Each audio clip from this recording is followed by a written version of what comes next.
You're listening to an encore presentation of this program, KCAA, the Inland Talk Express.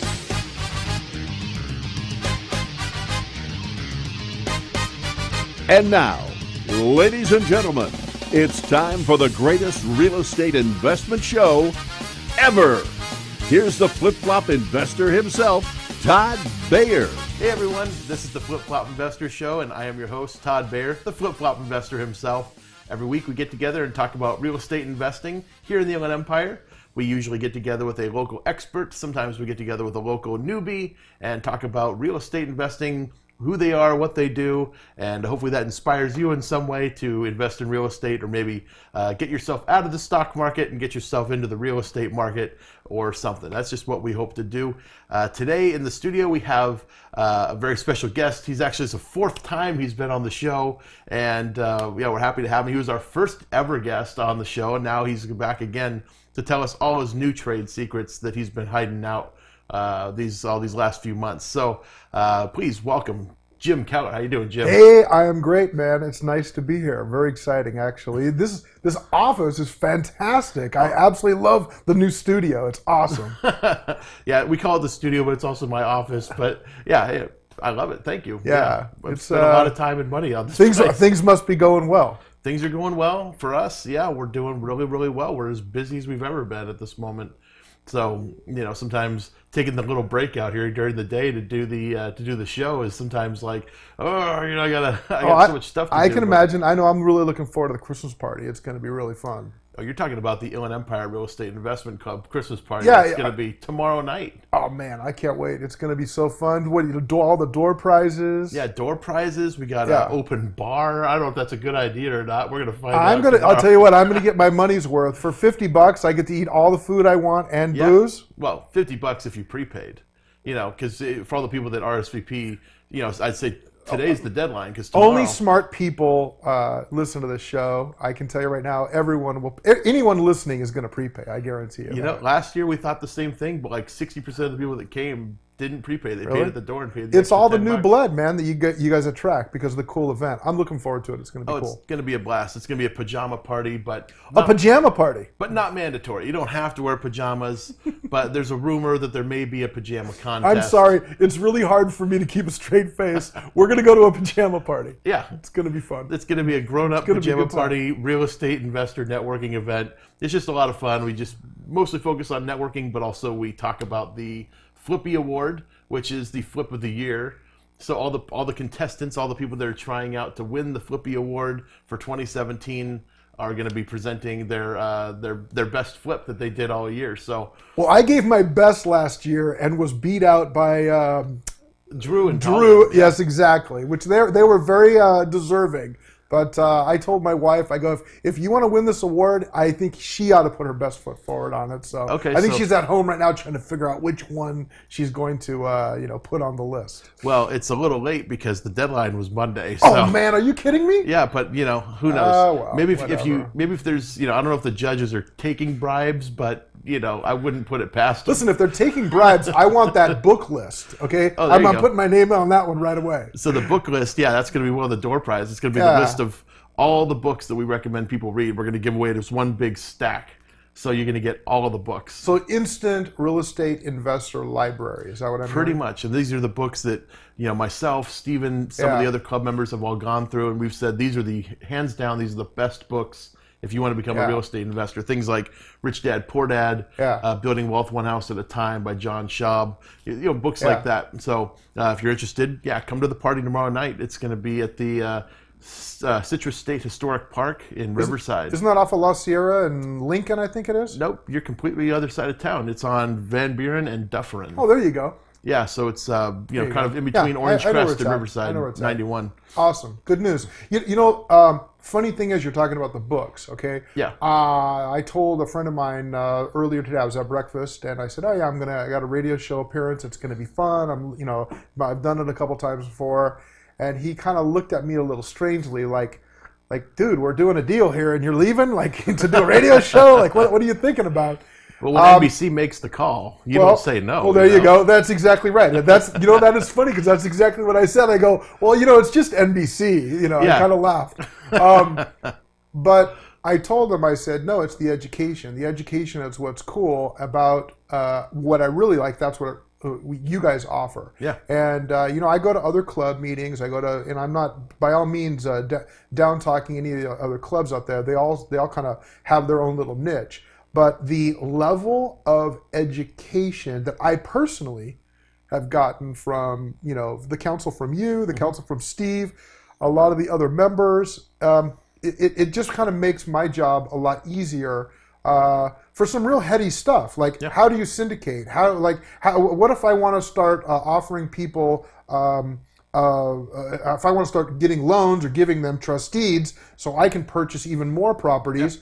The kind of insight you've given me is helpful. And I know in the past when I first started working here, or when I started working on deals, getting the right information was difficult, because just because somebody who you think's an expert in the field is doing it one way, it by no means means it's the right way. Yeah, or the only way. Exactly. Yeah. Exactly. So that education aspect of what you guys have to offer, it excites the heck out of me. It's what keeps me coming back, and I feel good about what I'm doing because I was so in the dark for so many years. Yeah. And even now, I mean, when you asked me to come and talk today, I was kind of like, hey, what are we going to talk about? And I've gone through some pretty crazy things in the last few months. Just the business is difficult. It's really, really difficult. I'm an expert at acquisitions. Yeah. I'm really good with the contracts. I'm really good with escrow. I'm really good with my investor relations. Yep. Those kind of things are really in my wheelhouse. I have a tremendous amount of construction experience and controlling the funds that kind of move in and out of my company. But I count on a lot of people to do things properly. And that was something that happened to us, and that's what I'm really hoping to kind of offer you guys today is just because you have something set up into place, it doesn't mean everything's going to go perfectly. Yeah. And I got caught kind of flat-footed, to be honest with you. I think we finally figured out that my problem that I had with one of my contractors and some of the other staff I had. It's going to end up kind of spanking me for $10,000-$20,000, to be honest with you, and it hurts. Yeah.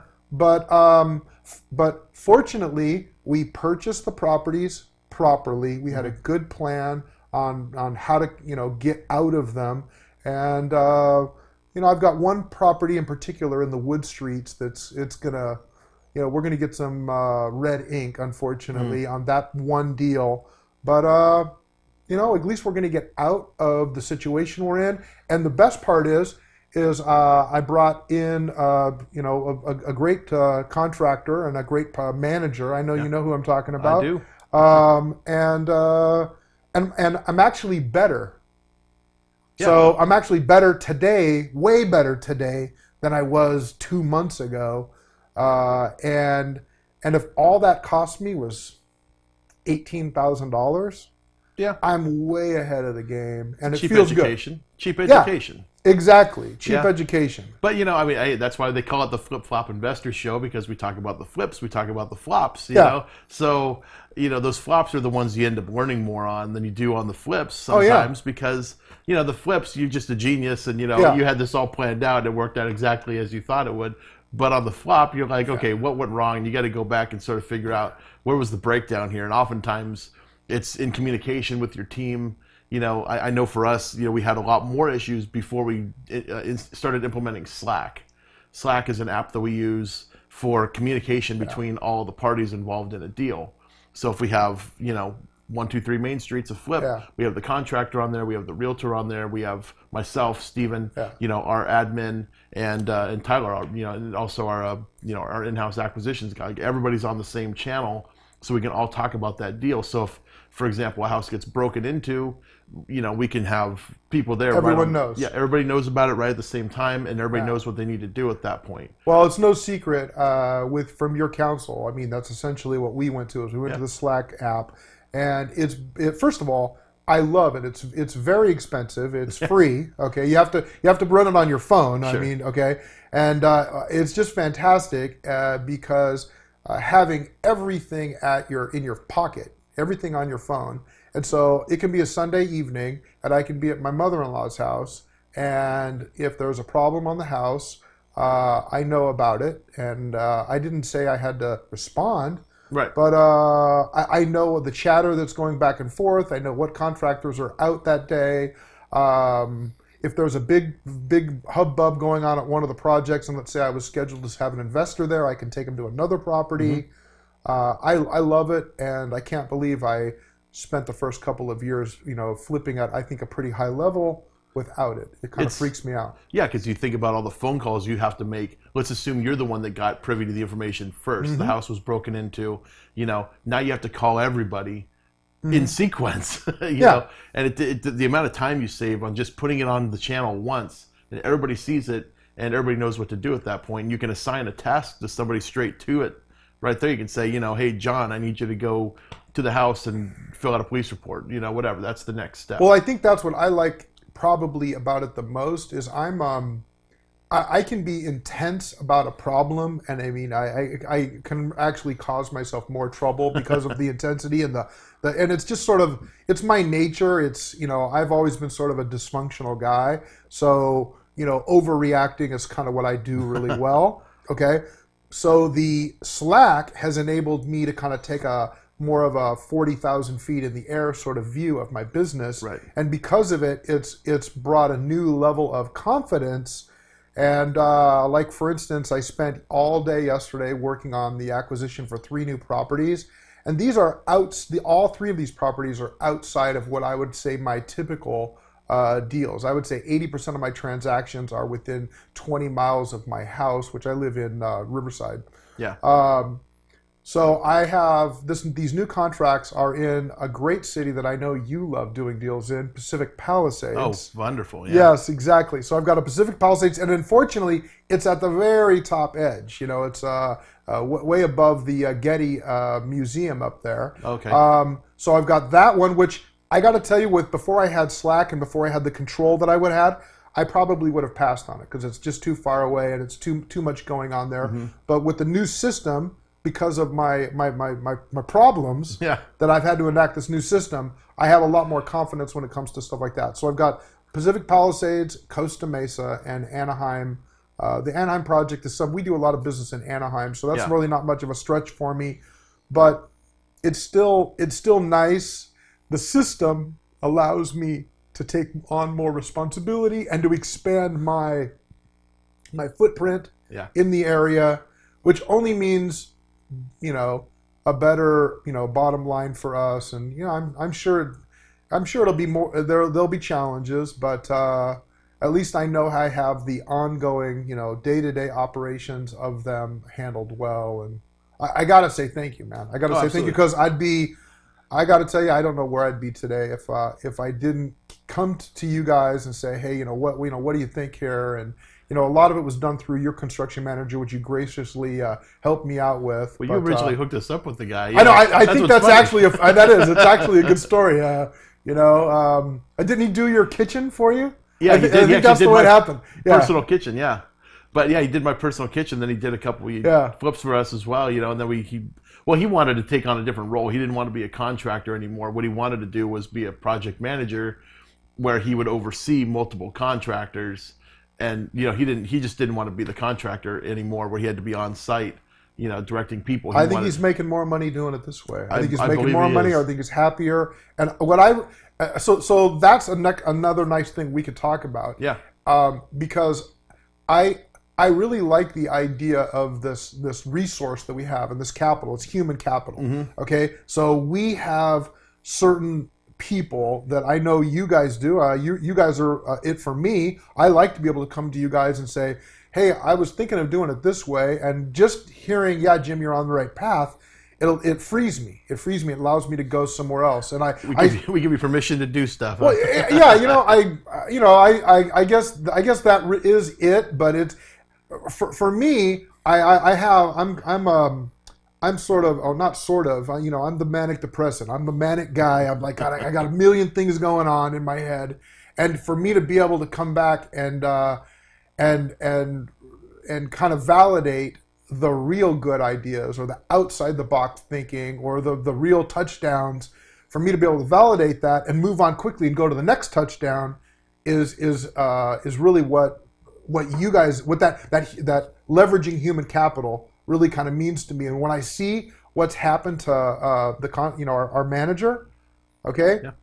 man, I'm just so it really kind of validates that whole concept for me, because he was unable, and I think he would admit this, he was unable to kind of manage 7 or 8 jobs on his own. Right. Okay. When he was the one making sure the nails were, when he was the one pounding the nails and Yeah. putting the drywall on the walls. But I think he can, run 30 or 40 jobs the way he's doing it right now. I think sure. it's going to happen. Oh, absolutely. Yeah. And you get into a contractor, and most of them can most of them can run a job. Yeah. A single job is not beyond any contractor's, abilities for the most part, unless you get the wrong contractor. Yeah. But, some of them are pretty good. They can get up to 3, 4 projects going at a time. But, once you get up to like 7 to 10, I mean, if they don't have a solid system in place of their own, they should probably have a system like Slack built into their business too, where, there's constant communication across all properties. It's just something that, it's like that next level, like when you start out your first flip, you're probably at the property yourself, tearing out some stuff. Remember those first few projects we did together? Yeah. Yeah. I mean, I was there. Yeah, you were there quite a bit. Yeah. I don't know if you ever put on any bags or brought your tools with you. I would, but the guys actually doing the work would laugh in my face. And I got a little bit of pride. You're not one for humiliation. Exactly. So, yeah, but I know on my first project, I actually gotten involved, and I bought tools, which I still own, which are still very nice and very They're good beautiful, condition. they're not scratched. Exactly, not a They're in scratch perfect on them. condition. Yeah, exactly. I could sell them for the price I paid for them. Exactly. But, yeah, it was funny because I tried to use them the other day, and the batteries don't work, because if you don't use them, the batteries don't charge anymore. They're just dead. So I got to buy new batteries. And but anyway, yeah, I was at the property myself, doing the work and trying to learn as much as I could, because I didn't know anything about construction on my first flip. So, having the contractors there, and I offered to help each one of them, which probably slowed them all down, really. Yeah, you think you're like, hey, I'm in it with you, man. I'm ready to go. I want to help out. Yeah. And inside they're going, would you get the heck off of my job? Yeah. I'm like, I'll help you carry the tiles in. I'll help you do all that stuff that, Problem is you don't stack it just right, because they want to offset each box so they can lift it into another. Yeah. Oh, I made sure those boxes were stacked in a perfect column. Yeah, exactly. And I got yelled at for it because they wanted an offset. Exactly.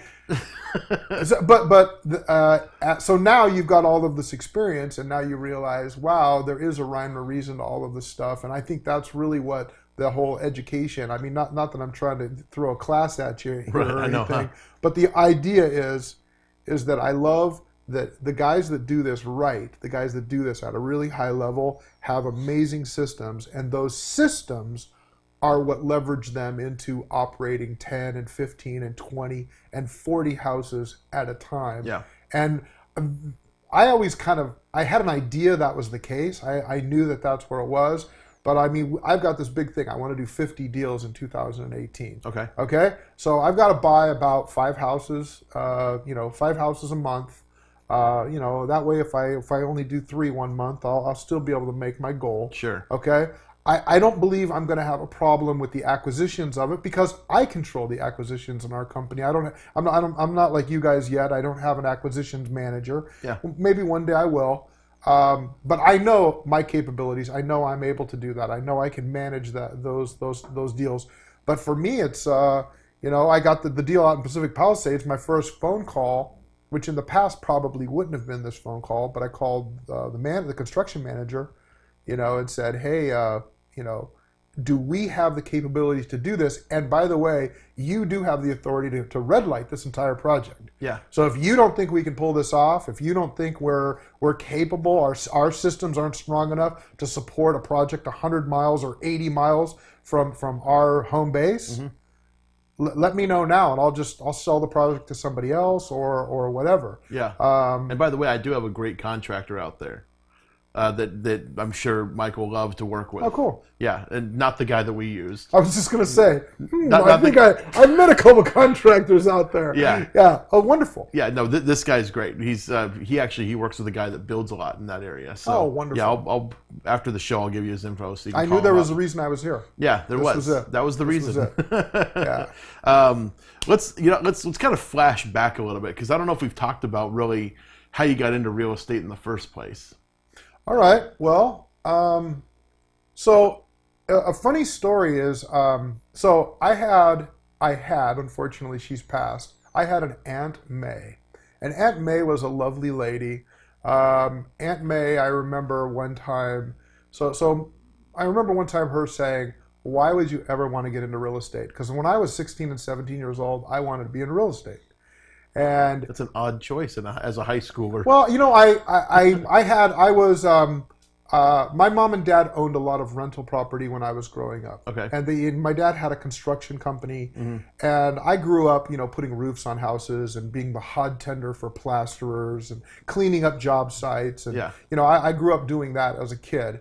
Unfortunately, that would have been like the late 70s, and that was 22% interest rates. Sure. And my dad's company unfortunately failed. And the funny part about it is, you know, we were talking about our kids before we got on the show here earlier, and you know, I just love my dad. My dad's like, he's a real hero of mine. He's a great guy. Okay, my mom and dad, but I'm talking about my dad specifically now, and. My dad was kind of a fast and loose kind of a guy, okay? And I don't think he really got the whole, like the 40,000 foot in the air kind of view of what was going on.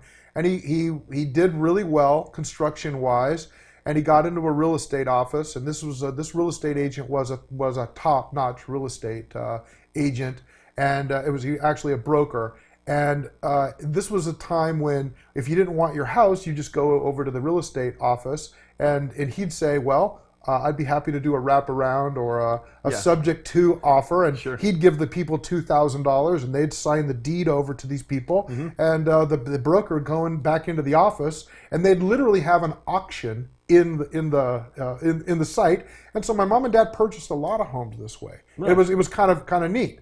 Well, the reason I'm telling you the story here is he didn't have a good system set up, and you know, he got very ill one time, and ended up going to the hospital for actually a couple of months, and the whole business sort of like collapsed around him. And so everyone in our family was like, why would you want to go into real estate after seeing like what your parents had gone through? Yeah. But all I remember is the good things. I remember the Lakers season tickets and the Kings season tickets, and we were always flying somewhere to do something. We had a beautiful motorhome. We toured the country, and my mom and dad, we would go away for 4 weeks in the summertime. We'd get in the motorhome and drive to Florida, you know, and where most people would go to Disneyland. No, we wouldn't. We would go on some dirt road to the Florida Everglades and see crocodile, or is it alligators? I think it's alligators there, but I don't know. You get the point. But I do remember going to a place one time,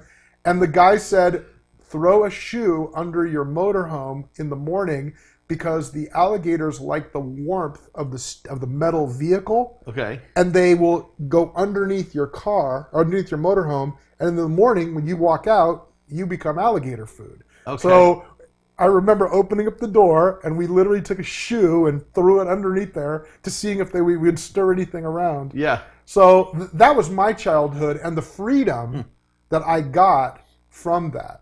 So my mom and dad knew somebody who was on a swamp, and literally we got on their 50-foot boat, and they caught a bunch of shrimp because they were shrimpers, and we were throwing shrimp out in the water. So what does this have to do with why I got into real estate? Well, I can see it. Dude, I'm telling you, it's the freedom. I love it. It's my time. You know, today I was telling you my wife wants a new table. Yep. Okay? Well, I got to be home at 1:30 because we're going shopping for a table. Right.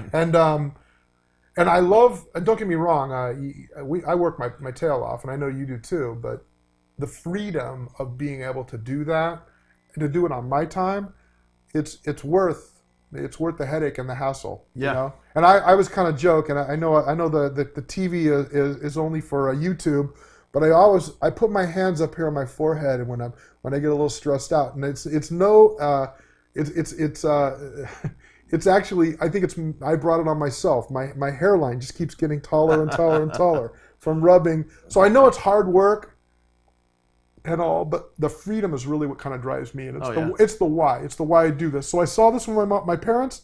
I saw them go through a heartache. And what I did is I started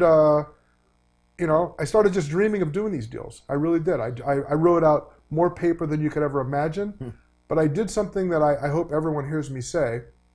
I didn't do anything about it. I just dreamed. I just dreamed and dreamed and dreamed. And I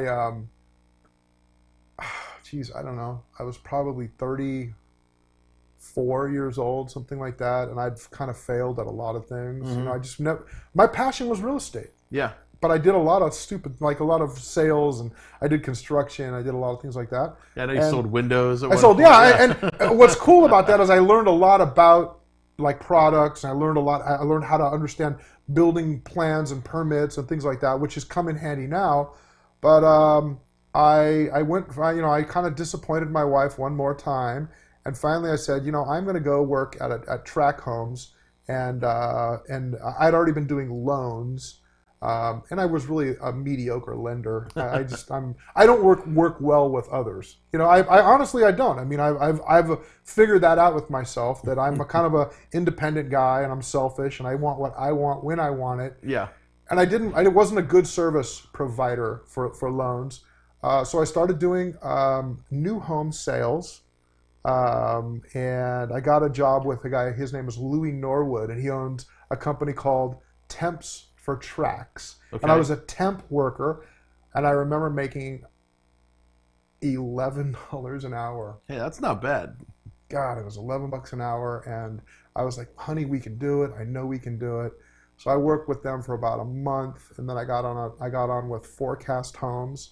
I did very well with them, and then they wanted me to deliver homes that weren't finished. So that means closing escrow on homes that weren't finished. Okay? This was when I worked for the company of the gentleman you met at the airport. Okay. A couple days ago. Okay? Yeah. So I had 43 closings at quarter end. So when you work for a big developer, everything is quarter end, and all the bonuses are derived from quarter end closings. Okay. So we only delivered 19 closings out of 43 because the houses weren't done. Yeah. Well, somebody's head had to roll. It was mine. So I was gone from that. I went to another company, and I ended up staying there for almost 10 years. I really learned the business. It's really when I like to tell people, I have 700 closings. A majority of those closings came with this company. There were years where we closed 100 homes, and I guess it's important for me to get that out to people that the way you go, and like yesterday I said, hey, we've negotiated 3 sales. The way we do that is I have mini Fridays where we close 12 homes in one day. Yeah, I've done that multiple times, and a lot of people don't understand that. I know you get it a lot of times. These people think they're going to be a real estate expert, sure. After their 3rd transaction, and we still screw up all the time, even though we have all these deals underneath us. But I did that for a while, and then that business died in the financial crisis of 06 and 07.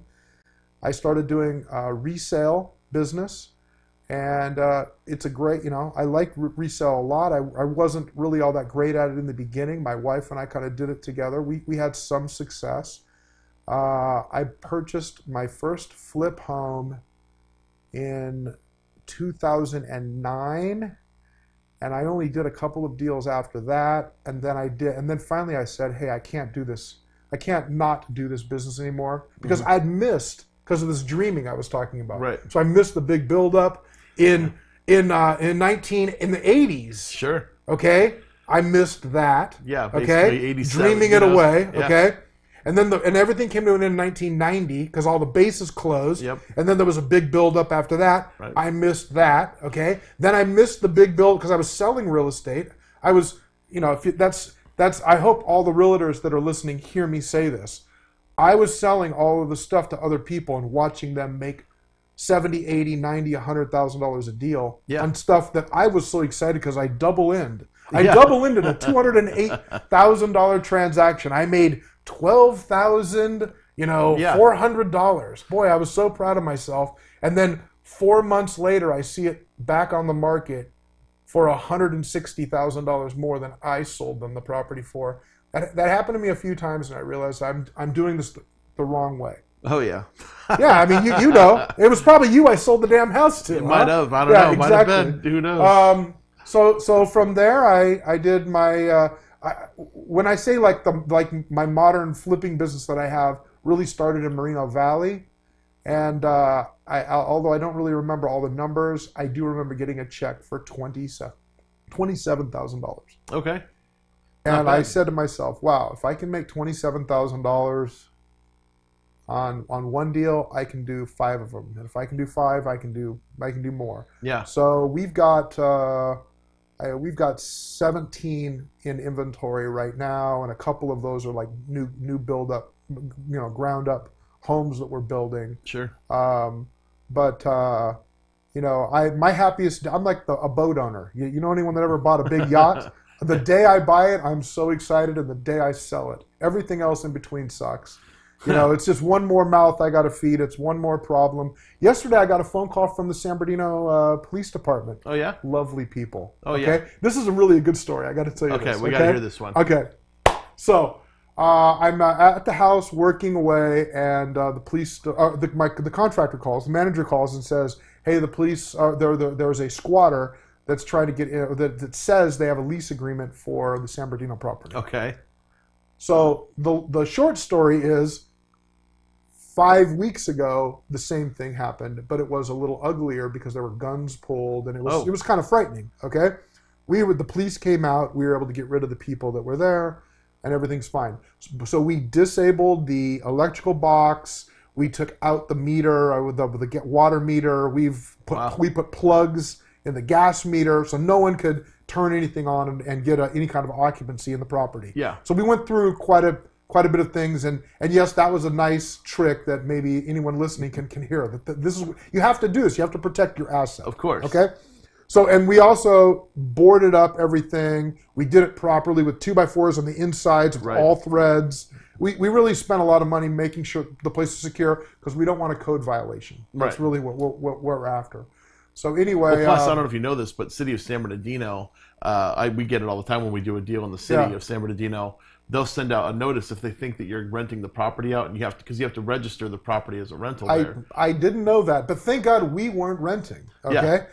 So my guys are out there working yesterday, and sure enough, the woman comes in and she freaks out, and they left the keys in the front door lock. And of course, what did she do when she walked right up? She grabbed the keys. Yeah.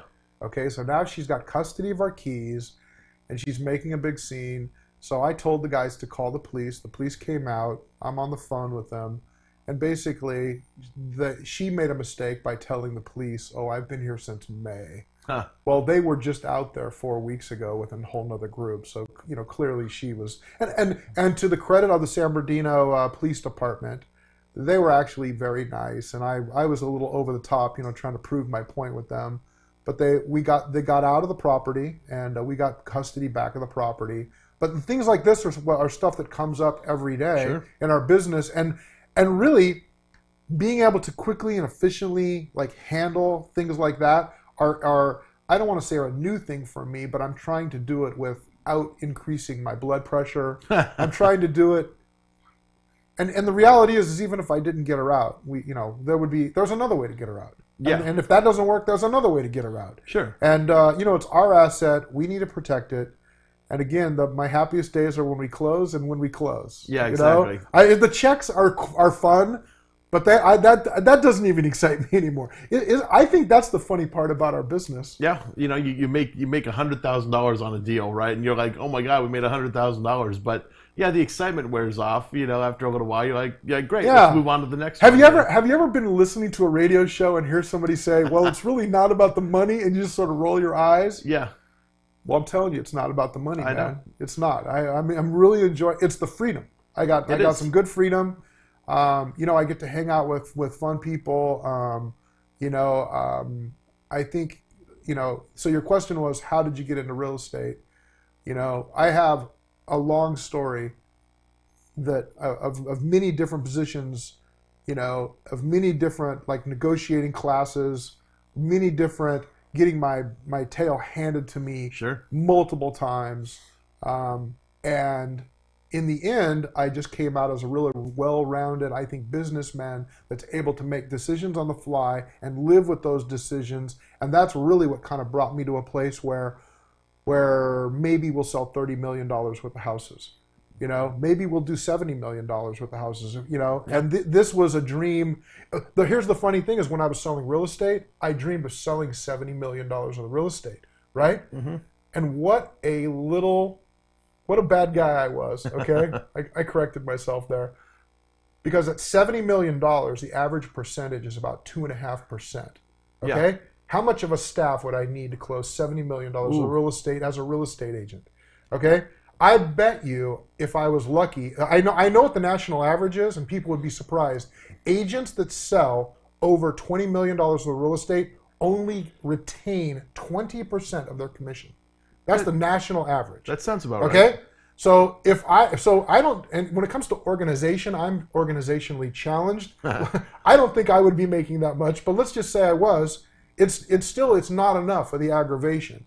And I think that's the real game changer for me. And I love talking to agents.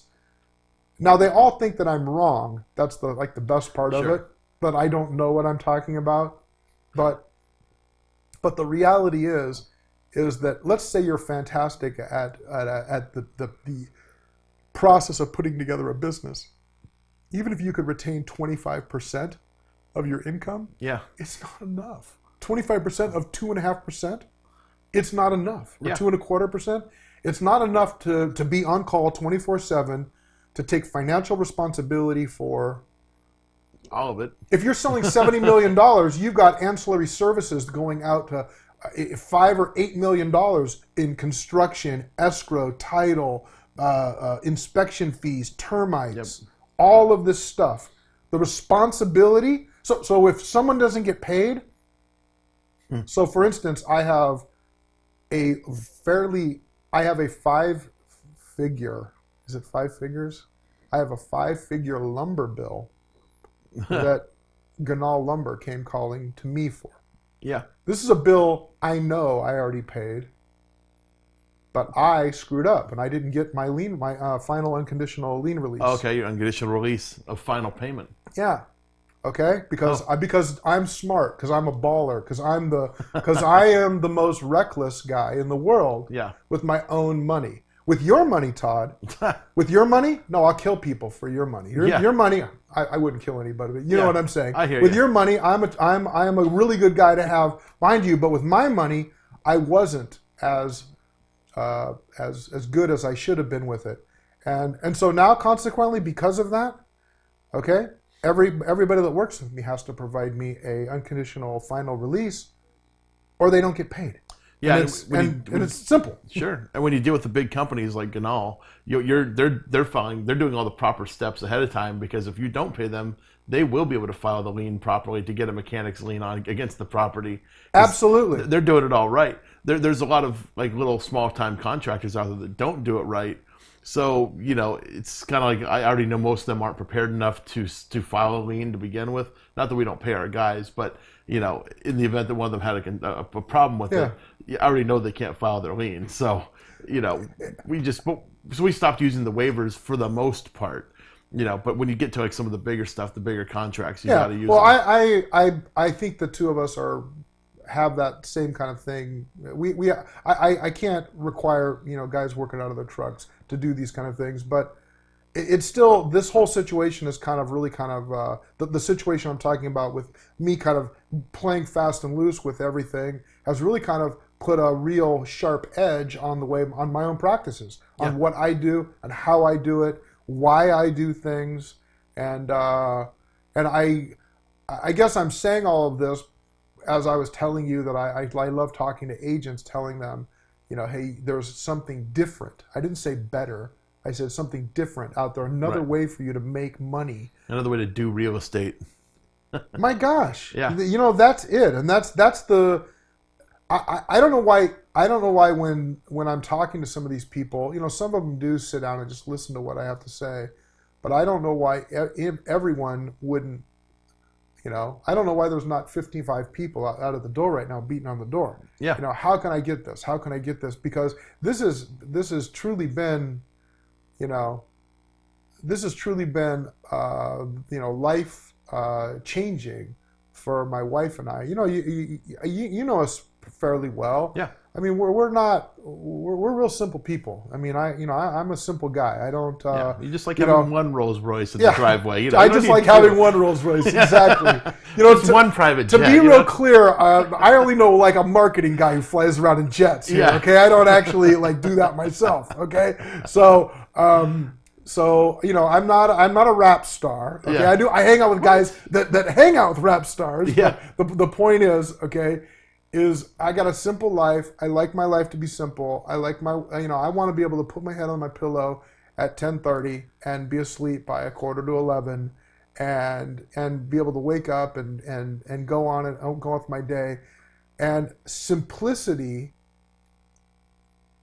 Is it possible that I'm talking about like $30 million business and simplicity? A lot of people have a real problem with that. I think a lot of people in the United States, we have this mentality of if you want it done right, you got to do it yourself. We have and the solopreneur kind of mentality. Solopreneur, where you want to run your business completely on your own because you want all that money that's coming into the business to be for you. I think that's a millennial term. That people just like using the term solopreneur. Solopreneur, hey, but it's a good word because I started out as a solopreneur. I thought I could do it all on my own. I guess I'm there too. I guess. Because when you hear about the real estate agent you just talked about that only they're making 20% of their commission. So basically, of all that money that came in, they're only keeping 20% of it. You think, God, that sounds like a horrible existence. But they're probably not as actively doing stuff. They have a very comfortable, simplistic sort of existence. Where most of the people are sort of handling all the day-to-day stuff, and they get to kind of watch.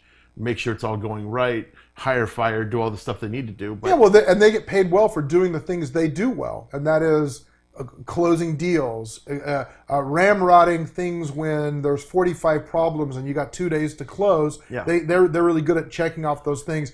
But I'll even go one step further. Like I remember I used to work at a big brokerage in Riverside County, and we were doing our goals. And remember, have you ever heard of Brian Buffini? He's like a real estate guru, and he had this class we were all taking, and we were all gonna like 10x our business. We were all gonna go from 40,000 to 400,000. And I remember I finally embraced the idea that I could make $400,000 selling real estate. And a couple of my buddies that knew me, I wasn't a $400,000 income producer. I was not, okay? And I wasn't close to that, okay? I'll be clear. I was like a quarter of that, okay? Yeah, like the Miller Lite. Exactly. Yeah, exactly. So my buddies I could see that sort of smile on this corner of their mouth, like, 400,000. Jim actually thinks he's going to do it. Exactly. But you know what I did for them? This was the first time I ever really remember influencing people in our industry. As I said, hey guys, let's sit down and figure out what that really means. And what I really wanted is I felt like I knew what my expenses were. I knew I needed to make like $55,000 to pay my house payment, my car payment, my gas, my immediate living expenses. And I had like a retirement dream, and I had all of the stuff that I was saving money and schooling funds and things like that. So I really figured I needed $120,000 to live. And from there, what were my business expenses? What were my marketing expenses? What were all the giveaways that I have? Everything all tied in. I had to make $400,000 if I wanted to if I wanted to put $120,000 into my family. Right. And when I laid it out for them. Now, Brian Buffini had been talking to us for weeks on how to put this whole thing together. Yeah. They just had a problem with the $400,000 because it's a belief. Yeah. And I a couple nights ago, I know we were all out, a bunch of us, and we were talking about that space between your ears. Right. I'm really loving the idea of I spend more time probably than ever kind of worried about that space between my ears, trying to figure out, like, how is it that I can get the same amount of output from the energy that I can produce. And I look at people like I look at the, amazing. There's amazing. Without mentioning names, there's all these guys, and these are guys that own 10,000 apartment units. Yeah.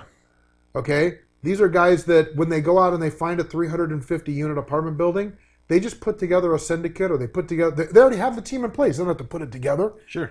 And they just purchased the property. I was down at the Phoebe Christmas party with you guys, Oh, yeah? and I got to talk to these two guys, and these guys were real intense. These guys were, I would call them top tier kind of players in this game. They very much understood the words. They had a really good rap, and essentially acquisitions and finance. Yeah. And so they have a fund, and their minimum investment's $50,000. Wow. They pay 9%. Wow. They pay quarterly dividends at 9%, and as long as, they have a formula. As long as it fits the formula, just like I know you have a formula, Yep. I have a formula. Yep. As long as it fits it, they purchase. And my sense is that there was no, like, the skies were the limit for them. You're gonna have to help me. What kind of filings were now they can sell securities? They probably did a Reg D, like a 506. So they were doing their best Yeah. to. I believe what they were saying is they just got that capability. Okay. Okay, so now they can advertise. Okay, that was the big thing for them. Okay. And essentially what they tried to say was, yeah, we want to buy 3,000 units. Oh, then that would be a Regulation Okay. D 506C3. There you Wow, go. yeah. There you go. Todd, there's a reason I'm here, man. And I that's know. it right there, okay? Just so you can nerd out on my Well, no, I love it. understanding of No, stuff. I don't think Yeah. it's nerd out. I don't think it's nerd out. I think it's if you want to purchase 3,000 units a year, Yeah. okay? And just so we're clear, 3,000 units a year in Southern California, those units produce at least $12,000 to $2,000 a month. So can we do the math that quickly? What's 1,500 times 3? 4,500. Okay, so 4,500 times 1,000 would be $450,000 a month in income. I think I'm No, correct you're on doing that that. wrong. That's a Yeah. Is that what it is? 4,500 times 1,000 Is would be 4,500,000. Yeah. So $4,500,000 in income a month Yeah. times 12. Times 12. It's That- about $500 million a year in Yeah. income. A month. They're going to produce, a month. Oh, times 12 you're talking yeah, about for a year. yearly Got it. income, $500 million. They're going to produce that this year. Wow. Okay? And if you don't, I mean, I'm a guy who, I don't think I've dreamed that big. Okay, I Yeah. really don't. I mean, it would be neat, and that, but I haven't been able to wrap my head around a vehicle that could get me to $500 million a year Yeah. in income. That's not equity position. That's income. Okay, Sure. now I got to pay out a majority of it, but I don't mind paying 90% out on my on my $500 million. I've decided I'm going to decide pay you're okay that with out. that? Yeah. I might even go to 94%. Yeah. Okay, but understanding the Series D, Regulation D, yeah. Reg D, and what was the name of the? 506C3, yeah. Understanding how that operates, how to put it together, the components of it, what items are needed to actually make that a legal entity. Yeah. What kind of reporting is needed? What kind of accounting you need for that? Well, I think what's important to mention at this point, since we're talking about Reg D, is that this is not an attempt to sell securities. We're not broker dealers. We know nothing about this stuff. Talk to your securities attorney. Talk to your financial advisor and your accountants about anything you plan to do with syndications, because we're just a couple guys talking about it on the radio. We pretend to know what we're talking about. Let's just assume that. Don't take our advice I and gotta go tell run you, with man, it. that was done like you're a champion. Like I can tell they have a really good captain at the ship. It's like all of a sudden there's these These red red lights flags are start going dinging off? in my mind. I'm like, okay, we gotta tone it down a little bit. This is the moment where my attorney's having a field. He's yeah? freaking out over there in the corner. Yeah. Well, what I love about it is there's somebody listening to the show right now that is saying to themselves, wow, I got to check that out. But that's big leagues. You know what I mean? Like, I remember going to a conference years ago, and they started talking about this stuff. You know, like, you hear about, putting together deals with other people's money, right? Like OPM, like other people's money. It's the coup It's de so grace. sexy, isn't it? I know, yeah. Like, because you're thinking, I don't have any money. The problem is the people want to be paid back. Yeah, they do. But, like, you don't have any money, and if you want to get into this business, you can do it with no money in your pocket.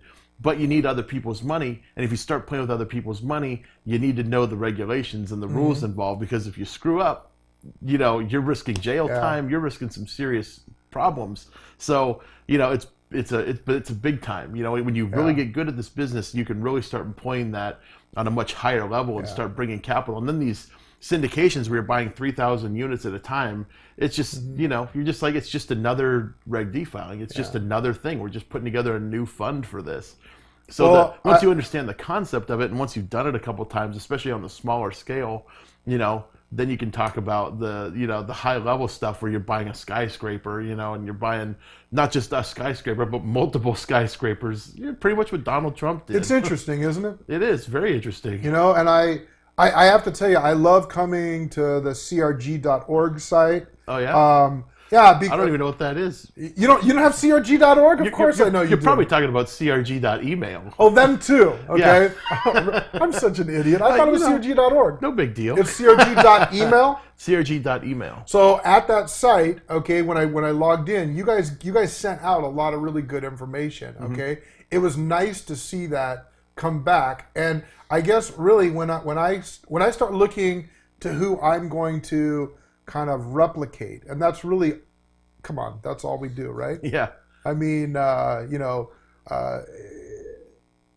being able to see good information that's published properly, that's well thought out, it's something that you guys are going to laugh at me, but just a couple of days ago, I remember looking through my email, because once you go to, it's the crg.email, and then you put in your information, and then you get a big package of stuff back. Yeah, you get a big email from us. Exactly. Yeah. So I remembered, I was like, oh, I could use that. I remember seeing it somewhere, and then I remembered it was from that email. So I'm going back. I mean, I signed up for that like months ago, and I'm going back through my email trying to figure out where I'd saved it, and then boom, I found it, and I was able to get the information I was looking for. But that's back to the education part of this. It's like, that's the part I love, and I love being able to kind of hook up with all of these different people, and so how did I get into real estate? I failed miserably at a lot of different things. I figured out that real estate is really cool because of the ready available of cash. You can go to any bank and get a loan for a house. Oh yeah. If you wanted to buy a jet, not a lot of banks are in the business of writing $40 million loans for my G6, my big jet that I've got. Right. Okay. Or a friend of mine was talking about, hey, I know where this jet, it's worth $20 million. We could probably buy it cheap, and we could put these new motors on it that are more silent that meet the regulations of today. Sure. So yeah, you got to spend $1 million to upgrade the motors. Okay. But now you've got something you can resell for a nice profit. Yeah. Okay.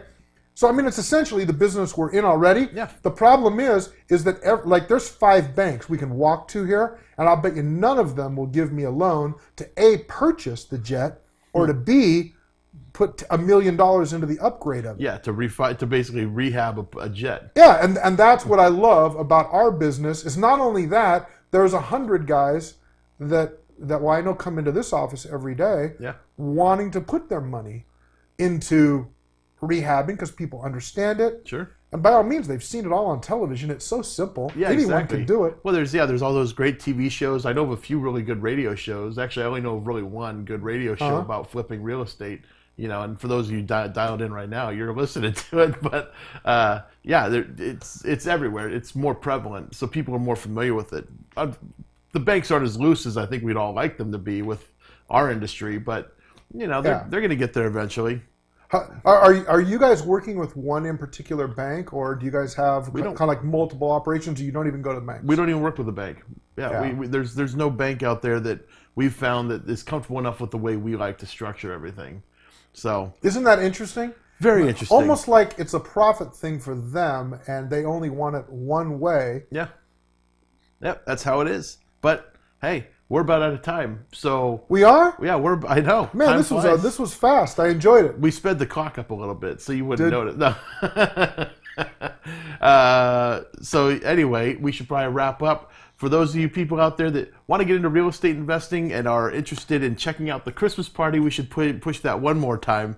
We're going to be doing a Christmas party tomorrow night. You can check out all the information on meetup.com. Just look up the Inland Empire Real Estate Investment Club. You can find out about the Christmas party. It's going to be tomorrow night at the historic Orange Citrus Historic Park or whatever in Riverside, and it'll be a lot of fun.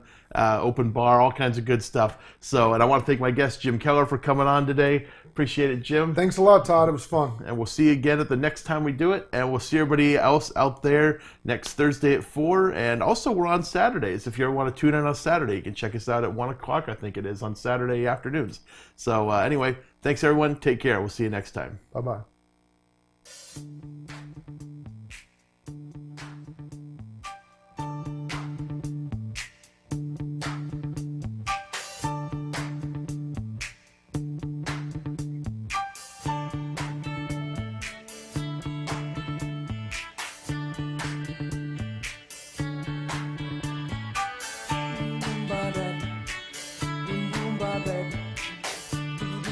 KCAA Loma Linda, 1050 AM, 106.5 FM, and now 102.3 Sports FM. Radio Update starts now. Dramatic finish. This is Maria Marino in the Tax Slayer Bowl, that is. Number 23 Mississippi State just held off Louisville 31-27. Caton Thompson had 3 rushing touchdowns. And the Liberty Bowl just wrapped up as well. Another tight finish. Iowa State edging number 20 Memphis by a score of 21-20. Kicking off any minute, it's number 9 Penn State and number 11 Washington in the Fiesta Bowl. Then later at 8 Eastern, number 10 Miami takes on number 6 Wisconsin in the Orange Bowl. Heisman Trophy winner Oklahoma's Baker Mayfield has flu-like symptoms. Coach Lincoln Riley affirmed today that his quarterback intends to play in Monday's Rose Bowl semifinal against Georgia. USC quarterback Sam Darnold, after last night's loss to Ohio State, says he'll take some time before deciding whether to declare for the NFL draft. Meanwhile, Ohio State defensive end Sam Hubbard announced he will skip his final year of college eligibility and enter the NFL draft. New Giants general manager Dave Gettleman making a mark already. He has dismissed the team's vice president of player evaluation, Mark Ross. He's also released right tackle Bobby Hart from the team. Packers have